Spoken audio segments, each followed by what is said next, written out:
اگرچہ انہیں پھانسی کی سزا 1966 میں 1966 میں دی گئی تھی، لیکن اس حملے کی پلاننگ ہی کے الزام میں دی گئی تھی۔ تو بہرحال جمال عبد الناصر کا دور ایک لبرل دور تھا، جو ماڈرنسٹ کے لیے تو بہت اچھا تھا، عرب نیشنلسٹس کے لیے بھی برا نہیں تھا، لیکن اسلام پسندوں نے ان کے دور میں بہت سخت کڑے حالات دیکھے۔ لیکن دوستو، یہ صورتحال زیادہ دیر پھر قائم نہیں رہی۔ ہوا یہ کہ 1970 میں جب جمال عبد الناصر کی وفات ہوئی تو ان کے نائب انور السادات 60 دن کے لیے قائم مقام صدر بنے۔ وہ ایک عبوری صدر تھے، لیکن ملٹری اسٹیبلشمنٹ کے ساتھ ساز باز کر کے انہوں نے اپنی حکومت پکی کر لی۔ وہ مرتے دم تک ایک سخت گیر ڈکٹیٹر صدر رہے۔ اب مصری صدر انور السادات نے جمال عبد الناصر کے دور کے مصر کو الٹا کر کے چلایا۔ جمال ناصر روس کی طرف جھکاؤ رکھتے تھے، لبرل تھے، قوم پرست تھے، لیکن انور السادات امریکی کیمپ میں چلے گئے، جیسا کہ سعودی عرب، پاکستان اور خلیجی ممالک بھی اسی طرف جھکاؤ رکھتے تھے۔ دراصل بات یہ تھی کہ امریکہ ان دنوں مڈل ایسٹ کے مذہبی ممالک اور مذہبی سوچ کو سوویت روس اور کمیونزم کے خلاف استعمال کرتا تھا، کیونکہ دونوں کا دشمن یہ ایک تھا، اور اس کے بدلے میں وہ اسلامی ممالک اور تنظیموں کو بہت فنڈنگ کیا کرتا تھا۔ اس زمانے میں یونیورسٹیز میں اسلام پسندوں اور کمیونسٹوں یا سرخوں کے درمیان سخت مقابلے ہوا کرتے تھے، حادثات بھی ہوتے تھے۔ تو سرخوں کے سر پر سوویت روس کا ہاتھ ہوتا تھا، جبکہ اسلامی تحریکوں کو سعودی عرب اور امریکہ کی سپورٹ ہوا کرتی تھی۔ اسی سپورٹ کے لیے انور السادات امریکی کیمپ میں گئے تھے۔ تو انہوں نے اخوان المسلمین اور دوسری مذہبی تنظیموں پر جو پابندیاں جمال عبد الناصر کے زمانے سے عائد تھیں، انہیں کافی نرم کر دیا۔ انہوں نے یہ کیا کہ اخوان المسلمین کے رسائل کو دوبارہ سے جاری کرنے، پبلش کرنے کی اجازت دے دی، جن پر پہلے پابندیاں تھیں۔ پھر اس تنظیم کے اور اس جیسی دوسری تنظیموں کے بہت سے قیدیوں کو رہا کر دیا، اور اس طرح کچھ اور میجرز بھی انہوں نے لیے۔ انور السادات دراصل خود کو ایک متبادل، یعنی جمال عبد الناصر کے بعد ایک متبادل اسلامی لیڈر کے طور پر پیش کرنے لگے تھے۔ وہ جمال ناصر کی طرح شعلہ بیان مقرر تو اب نہیں تھے، اس لیے لوگوں کے جذبات سے کھیلنا، انہیں پرجوش کر کے اپنی کرشماتی شخصیت سے متاثر کرنا، یہ ان کے بس کا کام نہیں تھا۔ سو انور السادات نے ایک دوسرا راستہ اختیار کیا۔ انہوں نے مصری آئین میں ایک بہت بڑی تبدیلی کی۔ 1971 میں، یعنی اقتدار میں آنے کے ایک سال بعد، انہوں نے آئین میں امینڈمنٹ کے ذریعے اسلامی شریعت کو قانون سازی کی بنیاد بنا دیا۔ پھر جب 1980 میں سعودی عرب اور ایران میں زیادہ سے زیادہ مذہبی ہونے کی ایک دوڑ سی لگی ہوئی تھی، اس وقت انور السادات نے بھی اسلامی شریعت کو قانون سازی کا پرنسپل سورس بنا دیا۔ اب دوستو، یہ ایک ایسی تبدیلی تھی جسے آنے والا کوئی مصری رہنما تبدیل کرنے کی جرت ہی نہیں کر سکتا تھا۔ اپنی صدارت کے آغاز سے ہی انور السادات نے اس بات کا پورا اہتمام کیا تھا کہ انہیں جمال عبد الناصر کی طرح لبرل نیشنلسٹ نہ سمجھا جائے، بلکہ وہ بڑے دھیان سے اپنی ایسی تصاویر پبلش کرواتے تھے جن میں ان کے قریب قرآن پاک موجود ہوتا اور وہ خشوع و خضوع سے نماز ادا کر رہے ہوتے، یا ایسی تصاویر وہ جاری کرواتے جن میں وہ تسبیح اور ذکر اذکار میں کھوئے ہوئے ہوتے تھے۔ خاص طور پر وہ ایسا اپنے دور صدارت کے آغاز میں کیا کرتے تھے۔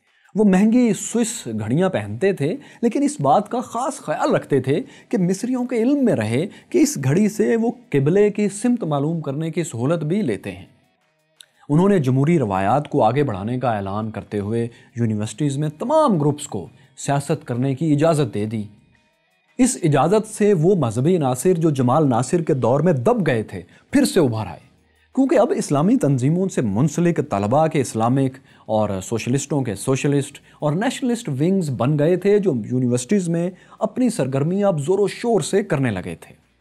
لیکن سرکاری طور پر چونکہ انور السادات اسلامی روایات کا پرچار زیادہ کرتے تھے، اسی لیے انہوں نے فوج اور بیوروکریسی میں بھی ایسی تبدیلیاں کیں کہ ان کے ہم خیال لوگ زیادہ سے زیادہ اہم عہدوں پر آ جائیں۔ اسی لیے یونیورسٹیز میں بھی اب اسلام پسندوں کی تعداد تیزی سے بڑھنے لگی تھی اور ان کی تنظیمیں ترقی کرنے لگی تھیں۔ ایسی ہی ایک جماعت الجماعت الاسلامیہ تھی، جسے ناجی ابراہیم نے قائم کیا۔ 79 کے آخر تک اس طلبہ جماعت کی یونین کا ہولڈ مصر کی تمام بڑی بڑی یونیورسٹیز، جامعات پر ہو گیا تھا۔ یہ لوگ مڈل کلاس اور لوئر مڈل کلاس کے ان طلباء کو جو شہروں میں پڑھنے کے لیے آتے تھے انہیں ٹارگٹ کرتے تھے اور چھوٹے علاقوں سے آئے ہوئے بے سمت نوجوانوں کو ایک سینس آف پرپز، ایک سمت اور ایک مقصد عطا کر دیتے تھے، جس میں فلسطین کی آزادی، اسلام کی سربلندی، اسرائیل سے جنگ اور تنظیمی ڈھانچے کے اندر جو منظم جدوجہد ہے، اس جیسی پرکشش چیزیں ہوتی تھیں۔ اب ان نوجوانوں کو جب ایک تنظیمی سہارا ملتا اور شہر میں آ کر ایک بڑا بھائی چارہ ملتا تو جوانی کے شروع کے جذباتی دنوں میں وہ کچھ بھی کر گزرنے کو تیار ہو جاتے تھے۔ تو یہ وہ نوجوانوں کی خاص نسل تھی جو انور السادات کے دور میں مصر میں پروان چڑھی۔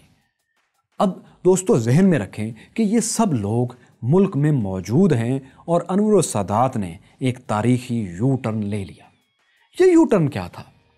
دراصل مصری صدر ان دنوں سرتوڑ کوششوں میں لگے ہوئے تھے کہ کسی طرح مصری علاقہ یعنی صحرائے سینا جو 1967 میں اسرائیل نے مصر سے چھین لیا تھا اسے واپس لے سکیں۔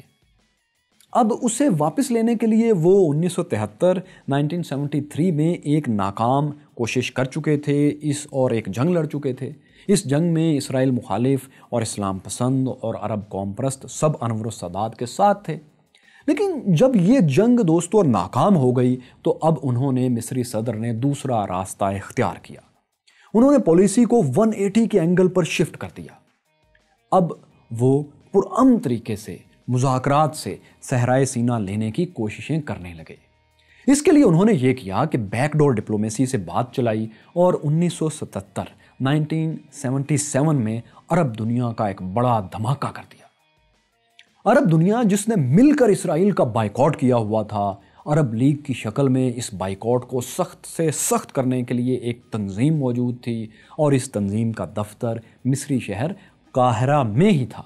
لیکن انور السادات نے یہ سب پسے پشت ڈالا اور کسی عرب ملک سے مشورہ بھی نہیں کیا اور سیدھے اسرائیلی دارالحکومت تل ابیب پہنچ گئے۔ یہاں تل ابیب میں مصری دارالحکومت میں ان کا پرتپاک استقبال ہوا۔ انہیں اسرائیلی فوج نے سلیوٹ کیا اور اسرائیلی ریڈیو پر عرب کی نامور ترین گلوکارہ کلثوم کے گیت سنائی دیتے رہے۔ یہ ملاقاتوں کا سلسلہ کچھ اور چلا اور 78 میں امریکہ کے کیمپ ڈیوڈ مذاکرات بھی ہوئے۔ یہ سلسلہ چلتا رہا اور آخرکار مارچ 79 میں امریکی صدر کارٹر کی موجودگی میں وائٹ ہاؤس میں مصر اسرائیل امن ڈیل فائنل ہو گئی۔ اس امن ڈیل کے تحت مرحلہ وار مصر کو صحرائے سینا بھی واپس مل گیا۔ مصر نے جواب میں کیا کنسیشن دی؟ انہوں نے ایسی کنسیشن دی جس کا عرب اور مسلم ممالک تصور بھی نہیں کر رہے تھے۔ وہ یہ کہ مصر نے اسرائیل کو تسلیم کر لیا۔ دونوں کے ڈپلومیٹک تعلقات قائم ہو گئے۔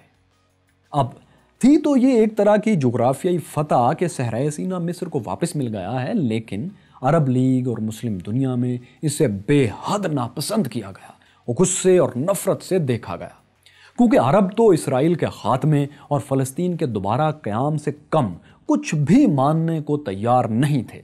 مصر میں بھی جو اسلامی تنظیمیں انور السادات کے 10 سال میں قائم ہوئیں اور طاقتور ہوئی تھیں، ان کا بھی بنیادی نقطہ یہی تھا کہ وہ طاقت سے یا مذاکرات سے کسی بھی طرح اسرائیل کو ختم اور فلسطین کو پرانی بنیادوں پر دوبارہ قائم اور کھڑا کریں گے اور بیت المقدس کو، قبلہ اول کو آزاد کروائیں گے۔ اس ڈیل کے بعد، مصری اسرائیل امن ڈیل کے بعد جو ری ایکشن آیا، اس سے انور السادات پریشان ہو گئے، انہیں جان کے لالے پڑ گئے۔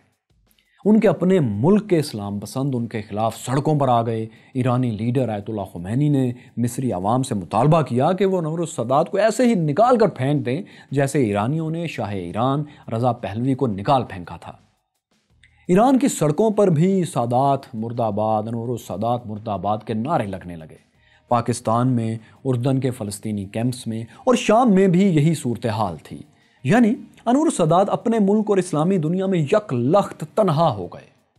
صحرائے سینا کو واپس لینا انہیں ہیرو بنانے کے بجائے زیرو بنا گیا تھا۔ دوستو انہیں اپنے تنہا ہونے کا احساس تھا، یہ بھی احساس تھا کہ کوئی ان کے بہت قریب کا ہی شخص انہیں کسی بھی وقت گولی سے اڑا سکتا ہے۔ انہوں نے ایک سکروٹنی، ایک پرجنگ شروع کی۔ اس اسکروٹنی میں ہزاروں لوگوں کو ملٹری سے، پبلک سروسز سے، بیوروکریسی سے، سیکورٹی سے نکال دیا گیا اور ان کی جگہ نئے لوگوں کو بھرتی کیا گیا۔ جن لوگوں کو نکالا گیا یہ وہ لوگ تھے جن سے انور السادات کو خطرہ تھا کہ وہ کسی نئے انقلاب کی یا انہیں قتل کرنے کی پلاننگ کریں گے۔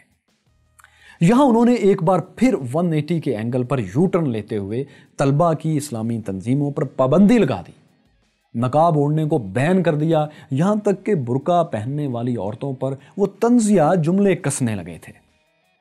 اب مصر میں اخوان المسلمین جمال ناصر کے دور میں یہ سب پابندیاں سہ کر شام، سعودی عرب، فلسطین اور عراق میں اپنی سروائیول کی جنگ لڑ رہی تھی۔ ان کے لوگ بکھر گئے تھے ان سب علاقوں میں، تو یہ تجربہ سب کے سامنے تھا۔ اس لیے اب مصر میں جو نئی اسلامی تنظیمیں بنی تھیں انہوں نے خطرے کی بو سونگھتے ہوئے پہلے وار کرنے کا پروگرام بنایا۔ ان تنظیموں میں عبدالسلام فرج کی تنظیم مصری اسلامی جہاد ایک بہت اہم تنظیم تھی۔ ایک دوسری تنظیم ناجے ابراہیم کی جماعت الاسلامیہ کے بارے میں آپ جان چکے ہیں۔ تو ان دونوں جماعتوں کے لیڈرز نے انور السادات کے قتل کا ایک سنجیدہ پروگرام بنا لیا۔ ان کا خیال تھا کہ جیسے ان کی اسلامی تنظیمیں، طلبہ تنظیمیں یونیورسٹیز میں مشہور ہیں، ویسے ہی وہ مصری عوام میں بھی مقبول ہیں۔ جیسے ہی وہ انور السادات کو راستے سے ہٹائیں گے تو مصری عوام کے دلوں سے خوف نکل جائے گا اور وہ بھی ایرانی عوام کی طرح لاکھوں کی تعداد میں سڑکوں پر نکل آئیں گے۔ ان کی پلاننگ یہ تھی کہ اسی تحریک کو جو لوگ خوف کے بعد باہر نکل کر ایک تحریک بنائیں گے تو اسی تحریک کو وہ اسلامی انقلاب کی شکل میں ڈھال لیں گے۔ اب یہ سب وہ کیوں سوچ رہے تھے اور انہیں کیوں لگتا تھا کہ وہ کامیاب بھی ہو جائیں گے؟ دراصل مصر جو زراعت میں خود کفیل ہوتا تھا، اپنا سب کچھ خود اگاتا اور کھاتا تھا، اب اپنی آدھی خوراک بھی پوری نہیں کر پا رہا تھا۔ مصر کو گندم تک باہر سے امپورٹ کرنا پڑ رہی تھی۔ دوسرا یہ کہ ان کے سامنے ایران میں ایک کامیاب اسلامی انقلاب کی مثال موجود تھی جو ابھی چند ماہ پہلے ہی کی تو بات تھی۔ انہیں لگتا تھا، بلکہ لگتا کیا تھا، عبدالسلام فرج اپنے پمفلٹس میں اور تقاریر میں، لٹریچر میں یہ بات بتاتے تھے، لکھتے تھے کہ اگر ایران میں ایسا ہو سکتا ہے تو ہم بھی یہاں انقلاب لا کر ایک تھیوکریٹک، ایک ریلیجس، مذہبی ریاست قائم کر سکتے ہیں۔ تو عبدالسلام فرج نے مصری فوج میں اپنے ایک دوست خالد اسلام اور کچھ دوسرے آفیسرز کو ساتھ ملا لیا۔ 6 اکتوبر 1981 کے دن دوپہر کو قاہرہ میں فوجی پریڈ ہو رہی تھی۔ ہوا میں معراج طیارے رنگ برنگ کے دھوئیں چھوڑ رہے تھے اور انور السادات صدر مصر سامنے سٹیج پر بغیر بلٹ پروف جیکٹ کے مزے سے بیٹھے پریڈ دیکھ رہے تھے۔ ان کے سامنے روسی ساختہ فوجی ٹرک آئے، لیکن ایک ٹرک مڑنے کے بجائے ان کے سامنے رک گیا۔ انور السادات کے ساتھ حسنی مبارک بھی موجود تھے جو بعد میں آپ جانتے ہیں مصری صدر بھی بنے۔ تو جب یہ ٹرک رکا اور اس میں سے لیفٹیننٹ خالد اسلام باہر نکلا اور اس نے اپنا ہیلمٹ اتارنا چاہا تو انور السادات اور ان کے ساتھی کھڑے ہو گئے۔ انہیں لگا کہ یہ فوجی انہیں سلیوٹ کرنے کے لیے رکے ہیں، لیکن لیفٹیننٹ خالد اور اس کے ساتھیوں نے ہیلمٹس میں سے گرنیڈز نکال لیے۔ انہوں نے پنے نکال کر گرنیڈز انور السادات کی طرف پھینک دیے، لیکن یہ گرنیڈ کوئی 2 نمبر قسم کے تھے، صحیح طرح پھٹے نہیں۔ لیکن ان فوجیوں کے پاس AK-47 رائفلز 1 نمبر تھیں۔ انہوں نے انہی رائفلز سے 2 منٹ تک انور السادات پر فائرنگ کی۔ وہ مصری صدر جو گرنیڈ سے بچ گئے تھے ان گولیوں سے نہ بچ سکے اور چھلنی ہو گئے۔ کئی ساتھیوں سمیت ان کی موت ہو گئی۔ قتل کرنے کے بعد خالد اسلام اور اس کے ساتھی نعرے لگا رہے تھے کہ ہم نے فرعون کو قتل کر دیا، ہم نے فرعون کو مار دیا۔ اگلے دن تہران کے ریڈیو پر ہیڈ لائنز چلیں کہ اسلام کا غدار مارا گیا۔ شامی اخبارات کی سرخی تھی کہ سب سے بڑا غدار ہمیشہ کے لیے ختم ہو گیا۔ لیکن دوستو، انور السادات کو قتل کرنے والے بھی زیادہ دور بھاگ نہیں سکے اور پکڑے گئے۔ ملٹری ٹرائل کے بعد خالد اسلام کو ساتھیوں سمیت فائرنگ سکواڈ کے سامنے کھڑا کر کے سزائے موت دے دی گئی۔ لیکن اس تنظیم جس سے خالد اسلام اور عبدالسلام فرج تعلق رکھتے تھے، یعنی مصری اسلامی جہاد، اس کے سینکڑوں ممبرز کو گرفتار کر کے جیلوں میں مہینوں تک رکھا گیا۔ ان پر سخت ترین تشدد ہوا۔ ان میں سے ایک جماعت الاسلامیہ کے ناجے ابراہیم تھے، اس کے بانی تھے، جن کی جماعت نے ان کے قتل کی منصوبہ بندی میں حصہ لیا تھا۔ انہوں نے دوران قید مسلح جہاد سے، آرمڈ سٹرگل سے الگ ہونے کا وعدہ کیا اور انور السادات کی بیٹی سے اپنے قصور کی معافی بھی مانگی۔ لیکن دوستو، اسلامی جہاد کا ایک ممبر ایک نوجوان ڈاکٹر بھی تھا۔ یہ ڈاکٹر اس قتل کی پلاننگ کے الزام میں گرفتار تھا۔ اسے 3 سال کی سزا ہوئی، جس کے بعد اسے رہا کر دیا گیا۔ رہائی کے بعد یہ شخص 1985 میں 1985 میں سعودی عرب کے شہر جدہ چلا آیا۔ یہاں اس ڈاکٹر کی ملاقات ایک لمبے قد کے شرمیلے سے نوجوان سے ہوئی جو ایک بہت دولت مند سعودی خاندان سے تعلق رکھتا تھا۔ مصر سے رہا ہونے والے اس ڈاکٹر کا نام ایمن الظواہری تھا، اور جس سعودی نوجوان سے اس کی تاریخی ملاقات ہوئی وہ اسامہ بن لادن تھا۔ اس ملاقات سے آگے کیا ہوا، اس پر دوستو ہم اگلے ویلاگ میں بات کریں گے۔ لیکن دوستو، مسلم دنیا کی یہ سرد جنگ شروع سے آپ دیکھیں گے تو آپ کو آج کی مسلم ورلڈ کی بہتر سمجھ آئے گی۔ اس لیے اس پوری پلے لسٹ کو شروع سے دیکھنے کے لیے آپ یہاں ٹچ کر سکتے ہیں۔ شکریہ۔